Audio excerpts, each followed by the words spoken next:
Welcome back to the Creating Distance podcast, hosted by TA Sales. I'm your host, Tom Alemo. Some people call me Tommy Tahoe. And each week on Fridays, we'll be bringing you an episode to break down with salespeople and sales leaders the top tips, tactics, strategies, stories that you need to get to the next level of your career and up-level yourself. So let's get into it. Welcome to the Sell Better Daily Sales Show. You made it to Wednesday. Can you believe we're halfway through September? How are we feeling about that? I feel good about it.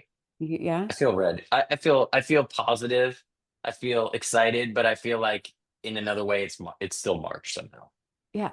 It's all of the above, but fall is near, and we love that for fall. Let us know where you're tuning in from in the chat as you are filtering in here. Oh, on it. Hi from hot Houston. Dan is not having fall yet.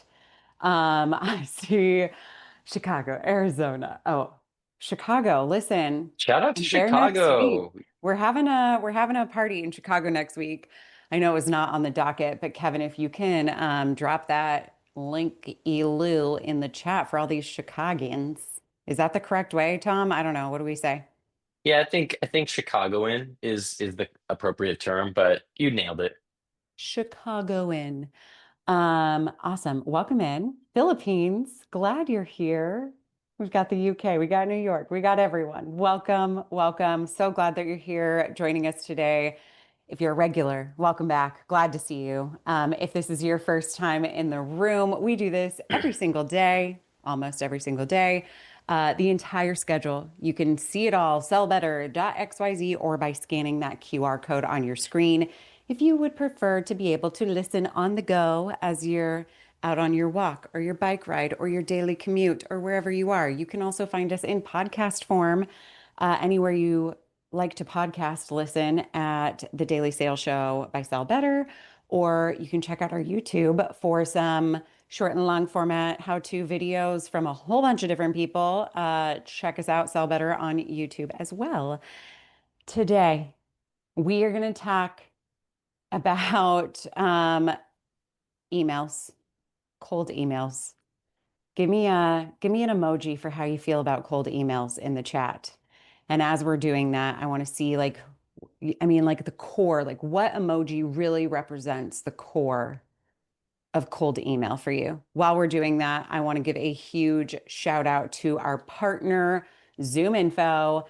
They are completely changing. If you're still using Zoom Info just for contacts, there's so much more that they're doing these days. You got to check it out. I'm gonna drop a link. They're doing a show tomorrow that I'm gonna drop a link to as well with Sarah Uy and used to be Plowman, and it's going to be phenomenal. So you got to check that out. We'll put a link here. Yep, beautiful. Thank you so much. They are, I was chatting with them recently about how anyone go to Google and you're looking for something, and now your search results are being answered by AI. So, like, that has challenged a lot of our marketing friends. Any marketing friends in the room? Challenged a lot of our marketing friends because we're getting less clicks on our website. So it's like they're coming out, oh, hi, marketing, welcome. Um, Coming out with like just really cool approaches to how to drive more inbound traffic, which we all love. So check out tomorrow's webinar. The link is in the chat. I have a very special guest here today to talk about cold email with me, which I saw some of these emojis and feels, yeah, feels Feels a right. little gloomy. Yeah, it does. It feels, except Vincent and Lyle and Fong, maybe, you know, there's some heavy emojis here, you know. We're gonna talk through it. Tom's no one better to talk about it than Tom, in my opinion. I'm so glad you're Your here. humble opinion. I'm excited to be here. And let's give a shout out to your new background, new room. It's very cozy, fall vibes. We got to show some love to that. Thanks. We're freshening it up. We're changing things, changing the energy. New room, new office, new me. It's a whole new vibe up here. We're keeping it weird though. So today we're gonna jump right in actually immediately here and talk templates. Tom's got a handful of things that he's gonna share. So if you are a screenshot hoarder like me, get ready to screenshot as soon as we get through this slide. We're going to talk about personalization without slowing you down because I feel like a lot of people get caught up in doing research for their personalization. So, how can we do that more efficiently? And maybe some things to avoid that make us sound like every other salesperson. You know what I mean? It's hard out there, right? It's hard. It is. It's It's hard. hard. But there's a path to win. And so if anyone's struggling in Q3 or behind on their number for the year and looking forward to Q4, you still have time. We're going to help you book some meetings. Still have time. I love it. Positive, bright, sunshiny fall That's and right. extra hot if you're in Houston. That's right. Sorry, Houston. Okay, so let's just dive into templates. Before I share the screen really quick, I want to talk about just like overall, I feel like the email approach has changed and shifted, I think, more times in the last 5 years, what we have to do and how we have to like refresh and reinvent our email selves than it has in the last 15 years. Like I have had Hmm. to readjust my entire approach or mentality about it more so recently than ever. What's like just your quick hot take on email right now and what we should be thinking before we dive into talking templates? Yeah, my quick hot take is that it's about as hard as I've ever seen it to book email meetings via email.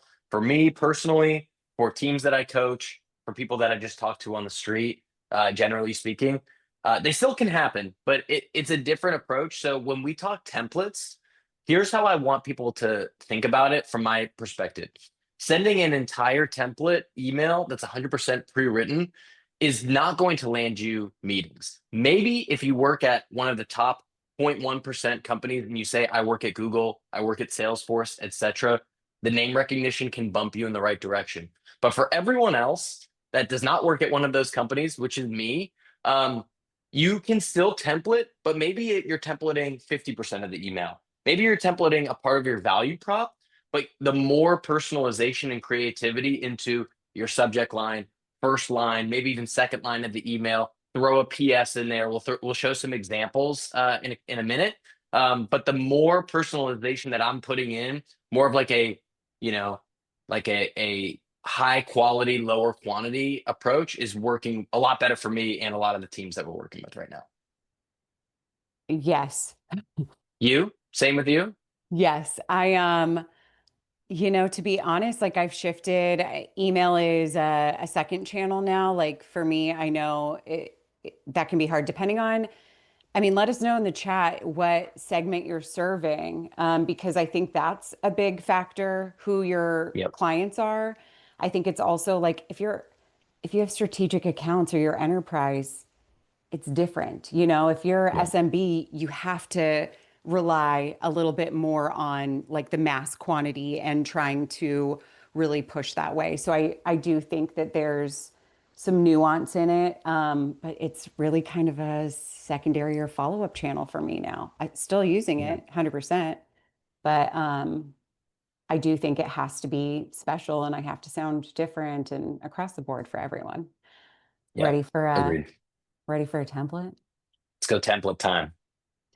Template time. Sounds like there should be a song. I'll send it in Yeah. the follow-up email here. Okay, walk us through what we're looking at. When do you use this? What's the magic here? Yeah, so this is an example that we wrote for a cybersecurity company selling to large financial services, right? So for the people that are selling to ed tech, early childhood, law firms, we can adjust this approach. But what we really want to talk about is the framework here. Okay, so let's talk about this step by step. Subject line. You want to create some intrigue with the subject line. I like to keep it short, sweet, and try to. All you're really trying to do is get someone to open the email. Now, you don't want to do it in a way that like alerts them, and it's like your subject line can't be like you owe me $10,000 or something like that. But you want to create some sort of interest to get them. So in this case, data gaps question mark might be something that gets someone's interest in this market. Then the basic parameters that I want for a cold email will follow an observation, a problem statement, a solution, and a call to action, right? Most emails that I'm going to send have followed this framework. So when we're thinking about templates, you might send the solution part right here, the second to the bottom, you might send that same piece to a lot of different large financial services companies, right? Here's an example of how we helped a large mortgage lender do something in security. Okay, cool. You might even use a very similar problem statement to, the financial services world. If you had a different industry, you could templatize that for healthcare and for, staffing and whoever else you might sell to. Now, we want to get more creative on the observation. So this is where we'll show some more examples here of like where to find some of this info. But to me, this is where you really want to get someone's attention once you get them to open up the email, where you might have seen something across, what's happening in the business, what they're doing on LinkedIn, what they're doing on any social, what you saw in their financial report, what they're opening new locations, they launch a new product, they're investing in AI, whatever they're doing. And then the call to action is at the very bottom is, your way to get them to engage. And, a lot of people probably have come on the show and talked about interest-based call to actions to try to get a response. So this is the basic piece that I'm just checking in on some of the chat. But this is just like a very basic foundation. We'll get to some more real examples of some emails that our clients have sent or people that have sent to me also. Beautiful. Do we want to go through one more that's like this, and then we'll go into the screenshots of client ones? Sure, let's do it. Okay.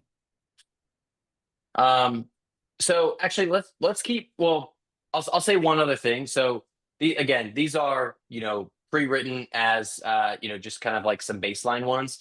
A few things that I would call out is like having the social proof on both of these cases. So in the last case, you might not be able to say who the client is. It's a large mortgage lender. In this case, we're bringing in like some very reputable brands.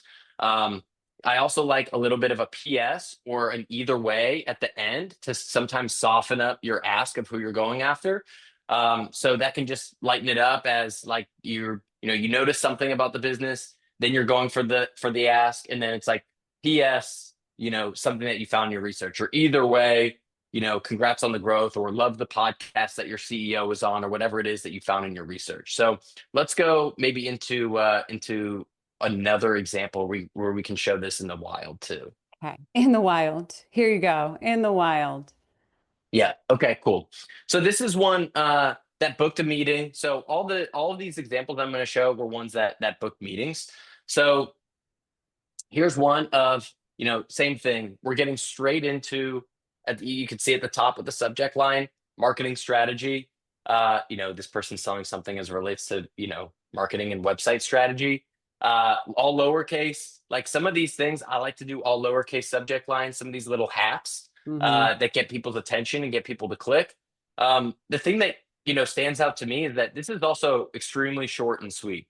I haven't counted the words, but I'm counting 4 sentences and probably under 75 words. So I can skim this pretty easily and I get the chance to see, okay, they care about my push to, expand, something very detailed across like what the company's doing. And then here's the problem statement that as you continue to scale, this is something that might happen. And then, asking, would you be open to a brief chat? So to me, that's when we're trying to get out some sort of volume. I'm trying to keep things as short and sweet as possible, trying to lead with some sort of relevance for what we can see about them publicly. You're making an assumption as to what a problem might be for someone like them, and then a call to action. What do you think about that as a framework, Leslie? Yeah, I like it. I think so the chat here is going back and forth about, how you're wording specifically things. And I do think that it takes finessing. And I just wanted to call out, like if I'm going to do a subject line, same thing, I'm using the lowercase, but that might run out here in a couple months. And then we have to try something new, right? We got to switch it Totally. up. I like to find someone in my network, in my family, in my organization. If you sell to someone who there's like a duplicate of in your organization. So if you sell to CTOs, go find your CTO. If you sell to marketing, go find marketing, or like someone in your life that's a marketer. And if you're close, ask them if you can look at their email inbox. what are their subject lines? What are the things that are repeated a million times? Now we're sounding different than that because we don't know. We see what's in our inbox or we see what people are responding to. So a lot of this is like A/B testing. Also, what's old is new again. So like if you've tried it and it didn't work for you a year ago, refresh, try again. I have this old school like paper book where it's like my call openers. It's the same thing where I just cycle back to the top. Like, here's what worked for me before. I did want to ask, like, I saw, would you be open to a brief chat next week? Talk to me about some of your like go-to closing lines that you're using on cold email. Yeah, I I want it to be interest based. So usually what I'm saying is some sort of variant of like, are you open to learning more? Are you open to a chat? Interested in exploring more? Yeah, like open to connecting, something like that that's brief. And I want to just make it easy for them to say yes or no pretty much to that. So I personally don't, if it's completely cold, I'm not going to say, I don't want to assume, first of all, that annoys me. If someone says, why don't we connect? Here's my calendar link. I don't like that. Why don't we connect? How's Tuesday at 2 or Wednesday at 4? Those just seem a little bit forward if you haven't even gotten any buy-in from the person. So I tend to keep it a little bit softer on an email versus if I was making a cold call. Agree. Um, I do think that's like a personal style too and preference, and you're gonna have to try and see like what works for you. But I mean, open for a brief chat is a go-to for me as well. I just didn't know if you had seen like any other things that are working well for your clients. Can I bring up another meeting booked email? Sure. Awesome. Let's do it.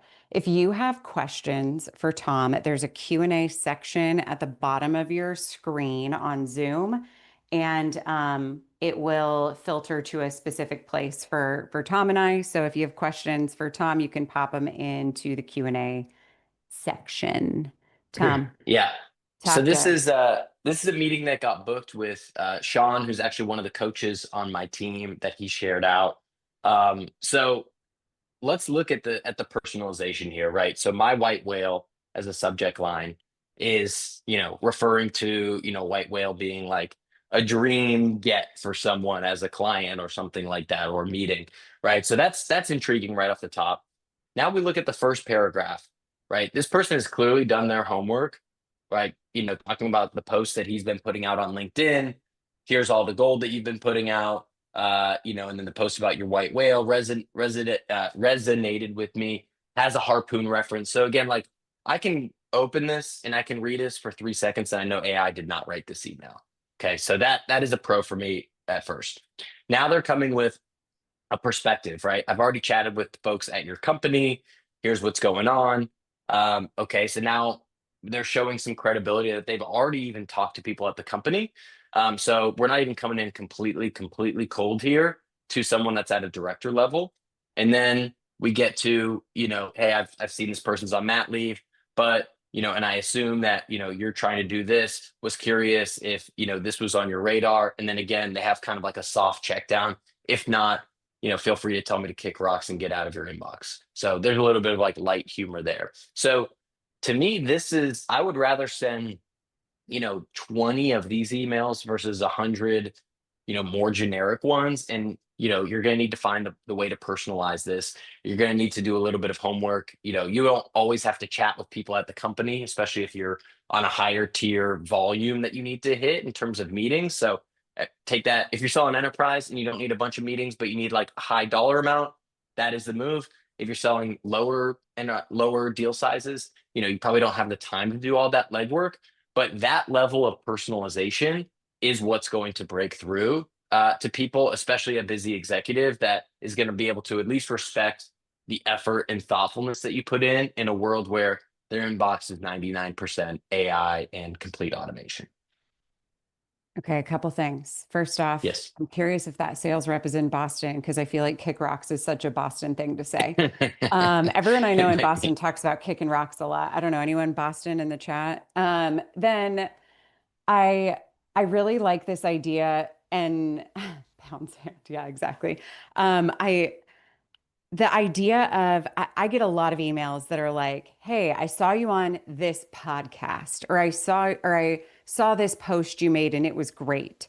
And that's where it ends, and it's like it doesn't pull anything through. It's like, okay, you could be talking about anything. And I think the intention is to show someone that like Sam McKenna show me, you know me. It's Yeah. you're showing that you've done your research. That's the intention. So to be able to draw it through this way where it's like they could have stopped it. You've been sharing a ton of gold lately, and then gone into their thing, but they actually are sharing that they've done their homework. I think that goes a long way. And, it makes me feel like, oh, yeah, I am very important. Thank you for noticing. Yeah. People like that ego boost.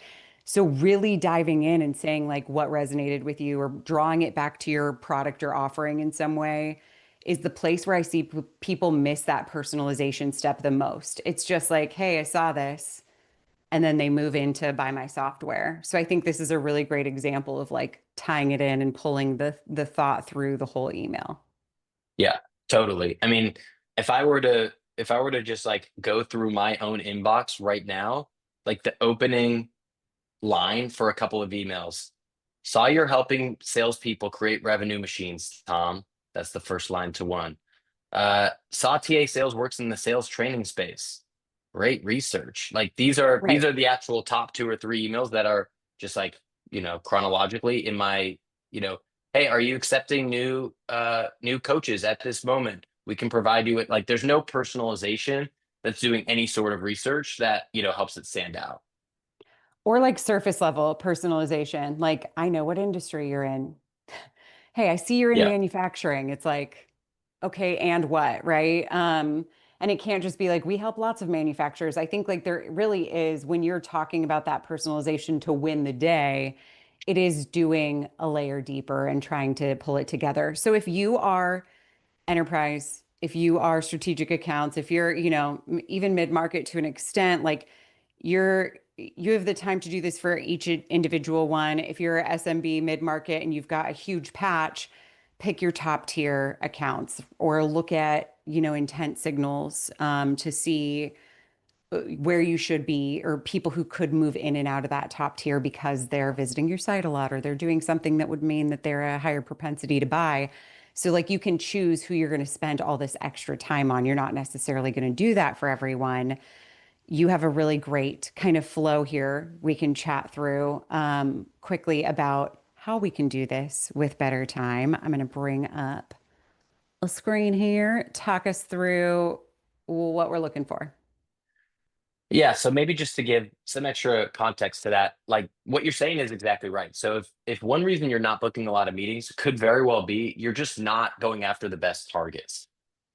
Reps get given hundreds of accounts, thousands of accounts, Yes. and if you treat all of them the same, that's not the best way to do it. Charlie Munger, who's Warren Buffett's business partner, said, the best, like the most important thing that if I were going to start a hot dog stand, I would make sure that I had a starving audience. So who in your account list is starving for what you sell? There's plenty of people that don't need what you're offering right now, but what can you learn that can help you to prioritize who to actually go after, right? So you don't, send it to everyone. You don't personalize to the wrong people. So that's going to be different for everyone.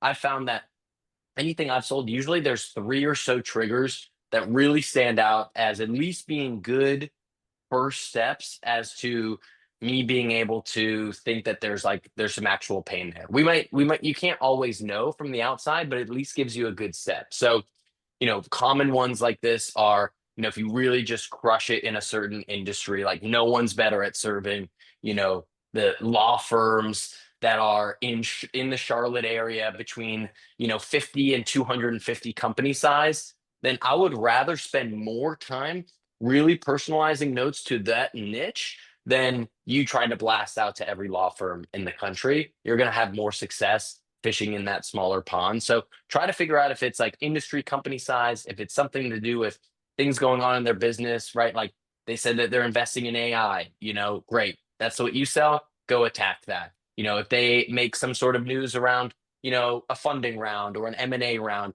and that's a for you to help them expand, great. Like everyone's going to have a different trigger, but the key here is that you don't need all 20 of these. You probably need two or three and just be relentlessly focused on companies that match that criteria until you dilute every account in your target base.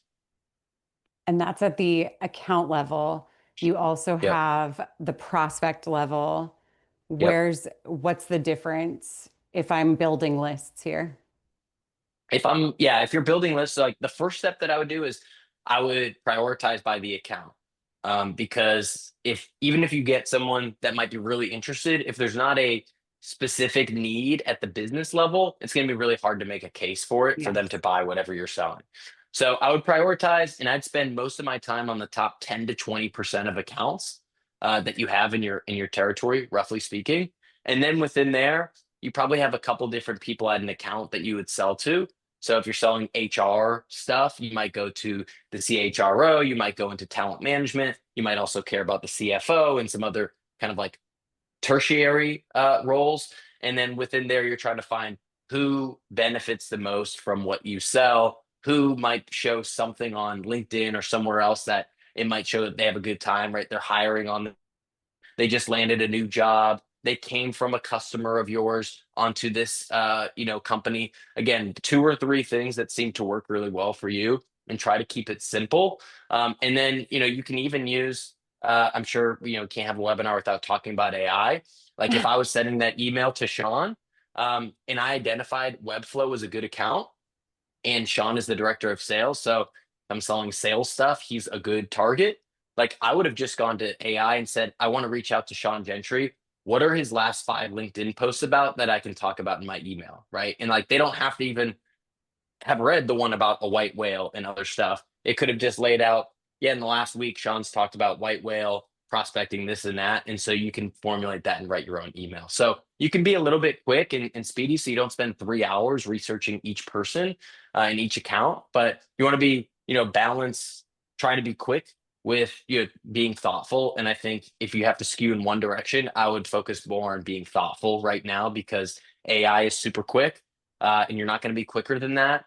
And so if you're personally sending out these emails yourself and personally making calls, I'd skew more heavily towards trying to be more thoughtful. I agree. And I think there's so many things that we can kind of hand over to AI to serve us up. And then we get to add the creativity and we get to draw the like through lines to everything. But there's a lot you can train it, right? Like if your company allows, like tell it about your company, tell it a bit about your offerings, and then you're scanning posts and it knows what your offerings are, and we can like start pairing things up. And it's seeing patterns and ideas that we can't always catch humans, I guess Us sometimes humans, we miss them all, us humans. I think totally. that lends really nicely. There's a question here from Cindy about like owning tone for your emails. And I think that a lot of this is like our personal voice, right? Like how do you recommend that someone finds and owns what their tone is in an email? Yeah. So the way that I'm interpreting this question, and Cindy, let us know in the chat if I'm way off here, but from what I see, if you're an individual contributor, Cindy, oftentimes companies that I work with, the sales leader or the enablement leader or the marketing leader is writing the emails for an SDR to send out. Um, and if that's the case, then you're more or less, clicking buttons and you don't get to really put your personal voice into that message. So, if that's the case, I would definitely fight back against that. But I think what you want to balance is, obviously nailing what the value prop is. And I bet whoever's the highest up at the company can really articulate that in the best way, or your customers can articulate that in the best way. But the way that you write, I think you should write how you talk. Yes. Personally, I don't think you should overcomplicate it. I think most people, even the best writers in the world, the Stephen Kings of the world, they try to write at a fifth grade level because that's what people can actually read. Try to write like you talk. And I think you want to skew a little bit towards, in terms of formality, who you're selling to. If I send an email to a CFO, I probably wouldn't make as many jokes as if I sold to a marketing leader or a sales leader. If I'm selling to JP Morgan versus the donut shop down the corner, again, it might be just a little bit of a different vibe. So be yourself, but also know who's on the other side of the screen and try to kind of match what you think might land with someone like that, just in terms of like appropriateness of like jokes, and are you going to use GIFs or emojis? I see a lot of emoji stuff in the chat. I'm not an emoji emailer, but for certain crowds that works, for certain crowds that looks maybe a little bit unprofessional. So I think you just want to be mindful of who you're actually working with. If it's a millennial or an elder millennial, right, no, but I feel that. Like, I think for years I tried to present as this like uber professional, buttoned up, and it was like all the big words I could throw in there. It was nothing I would ever say out loud to someone. And when I started typing the way I talked, and yeah, like there's obviously a slant of formality in everything. I think that's another thing where you can, again, cold email. Are we talking about AI? I know it's awful, but like I give my personal writing and like, here's some posts that I've made and here's my blog or here's whatever. Let me turn that into AI and like ask it to tell me about my voice. And then I can apply it. When I write an uber professional email, I'm like, make this sound more like me. And I Yeah. was like, oh, that's how I would say it to my friend, right? Like it's another way to, I think that it just comes through. The word authentic is so overused that maybe it doesn't sound authentic to use the word authentic, but until there's a better word, I think that writing the way you talk with the layer of who's reading this next, who's receiving this, genuine Kimberly, beautiful. Yeah. Yeah, it Kimberly's gives probably you genuine. I think gives like you if I were to just give a little bit of unsolicited advice on tone for emails of just mistakes and things that I see, um, again, I think you want to be yourself, but you want to be mindful. I tend to find people that are more early in their sales career use way too many exclamation points. Say, I would not do more than one in an email. Like sometimes like, hey Leslie, exclamation. I saw you were on this podcast, exclamation. Couple sentences like, would love to chat, exclamation, double exclamation. It's like if you send that to Leslie, Leslie's very nice, and she's very positive, and she's got good energy. It just comes off as being junior. It just comes off like that. That's how it is perceived. If a CEO is emailing, they're not emailing like that most of the time. Writing I a lot, right? How can you just remove I and me and we from as many sentences as possible, because you hate seeing every single paragraph start with "we do I this," "I do this," "I saw this," yes. "I would like to have a meeting." It just is very self-serving, things like that. Um, we'll keep the emojis where they are. I text with emojis. I don't email with emojis. I don't know. I'll Slack with emojis, but I don't put that in an email. That's just my 2 cents. And just trying to keep it as short as possible. So trying to throw out any filler words where you can. Like another great use case for AI is like you write the email and then put it into ChatGPT and say, hey, can you make this 10% shorter? Can you cut out any filler words? Can you make this sound more appropriate when I send this to a CFO, right? And just those small tweaks can take your email from a B minus to an A minus, or B plus to an A plus, just with a little bit of tweaks. Your inbox is about to be flooded with exclamation points. Just saying. People can send me as many cold email. I haven't. If Why you people hate send an me a good cold exclamation? email or make a good call, I'll take a meeting. But very, very few times do I get that good email, unfortunately. Yeah. I slightly triggered. I feel like I have to go through. I write with exclamation points in everything I do. I Oh do go no. back, but I go back and delete them in all my emails Okay. because I'm like, oh, it's too much. It's too eager. But I do like, I mean, I'm just genuinely excited, all the Well, time. But I get Well, it. and we I love get it. that about you. And I send it if I email you. I mean, we had an email of like some sort of check-in today and other times before the show, and I probably put a bunch of exclamations because I'm excited. I've done 50 of these shows. I know Yeah. you all quite well. But if I was soliciting something from you and Net trying to sell you a new. software, I just Yes. wouldn't do that in my first note. Right. You don't know the person yet. You don't know their tone. You don't know their energy. Anything you write to me, fill it up, fill up the inbox with exclamation points, my friends, and bullets. Like I love a bullet. I know not everybody Love a does. bullet. Give me a You bulleted make it list. easy. Make Oh, it okay. Can I go on a one a more mild tangent. rant? One more. Let's do it. Okay, one more tangent. I'm working with a sales leader.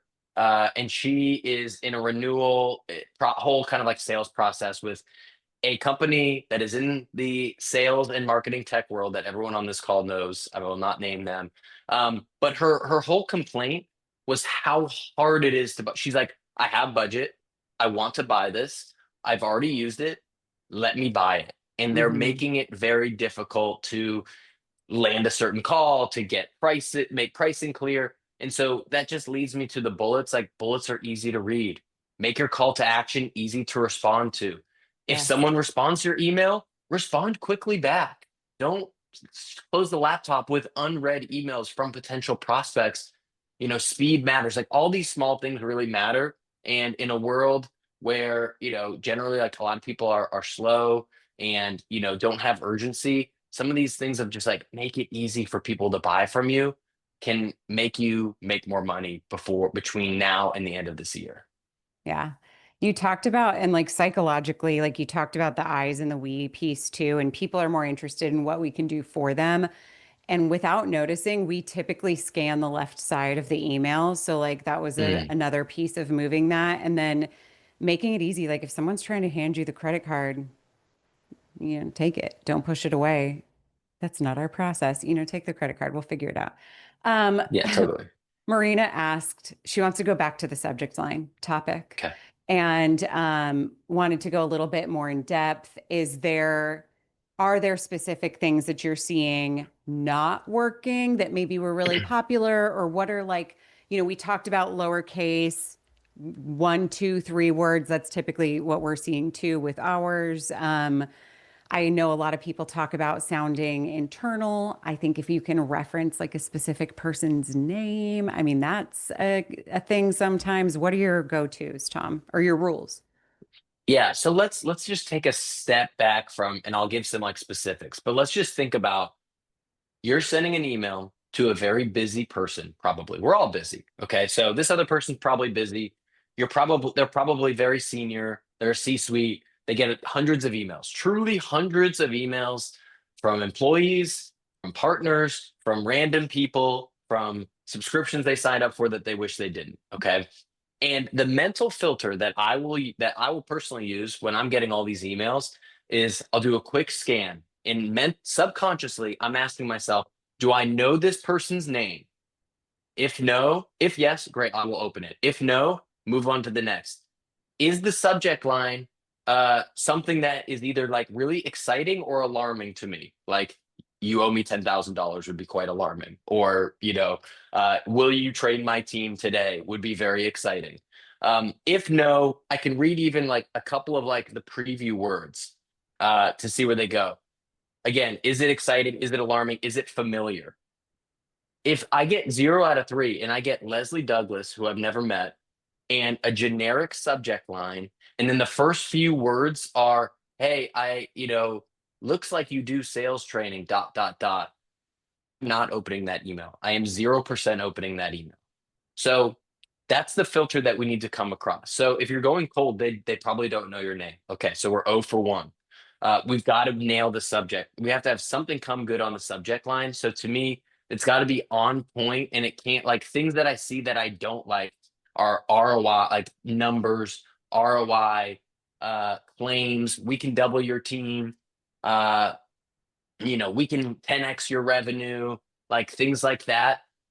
So to me, what is interesting to someone is, a goal that they might have that like they might create some intrigue or something that is so specifically personal, like in that white whale case, like Sean posted about something about a white whale. So like that is going to ring a bell in his mind of like, okay, this person read that post because those words are top of mind.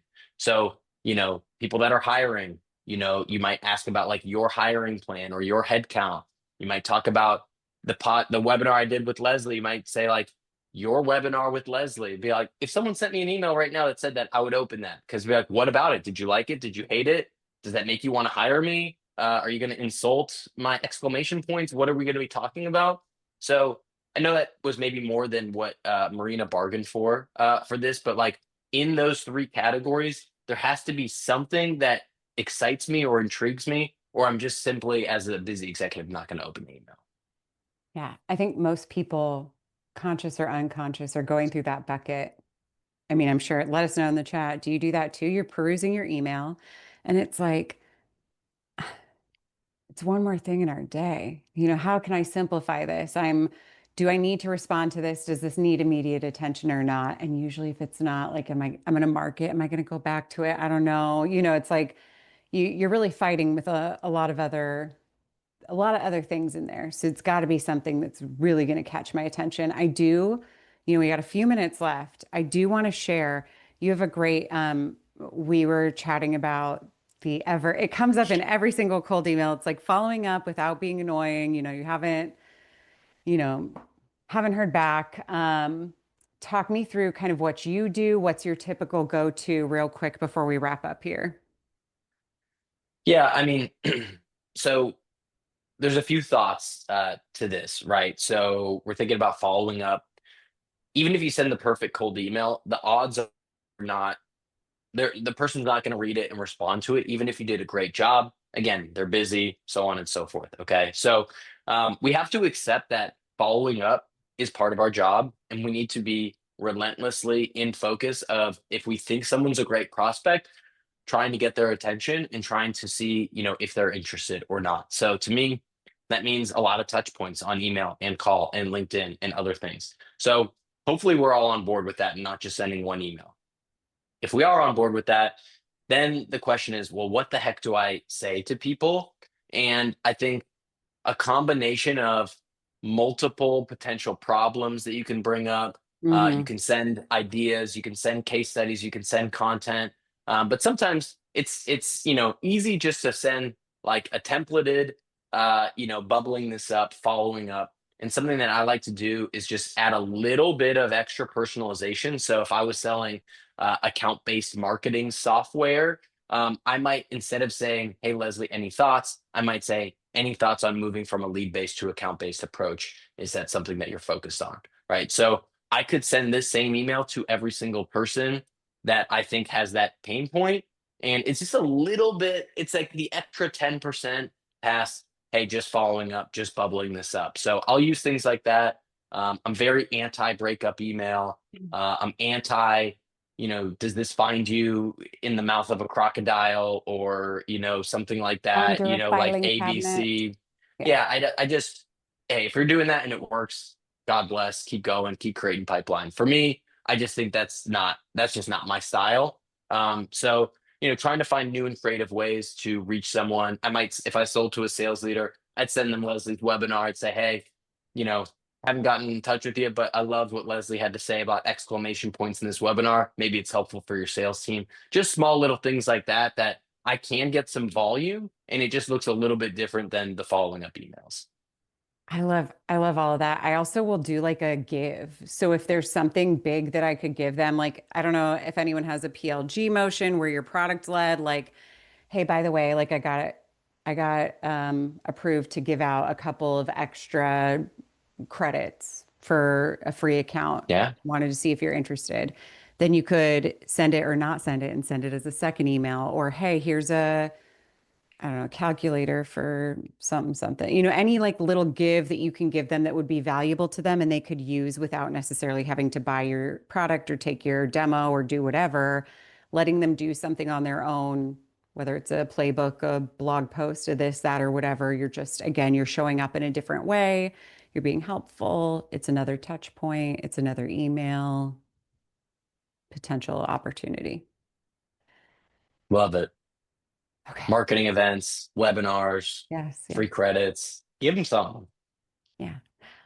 Although I don't know, I get all the time, like, I'll give you $75 to whatever if you take a demo. And I'm like, but I don't have any intention of buying your product. That makes me feel icky. So I don't know about that. Unless you got I unlimited don't. budget, I'll take your $75 gift card. Tom, always like such a pleasure. Well, I'll see you in Chicago next week. We're going to send some information on if you want to connect with Tom. We're going to put his LinkedIn and my LinkedIn in the chat here so you can check it out. And if there's leaders on the team, Tom does excellent training. If you're planning upcoming training here for Q4, Q1, reach out, give them a call. We are live every day. If you want to check out what's coming next, we're also going to link that as well. But you can find us at Sell Better pretty much everywhere. LinkedIn, YouTube, Instagram, all the places. We are so glad that you chose to spend part of your day with us. And again, Tom, thank you for sharing your thoughts, your wisdom, your templates, and we will see you next time. Appreciate it. Thank you, Leslie. Everyone have a good one. Take care. Thanks for checking out that episode.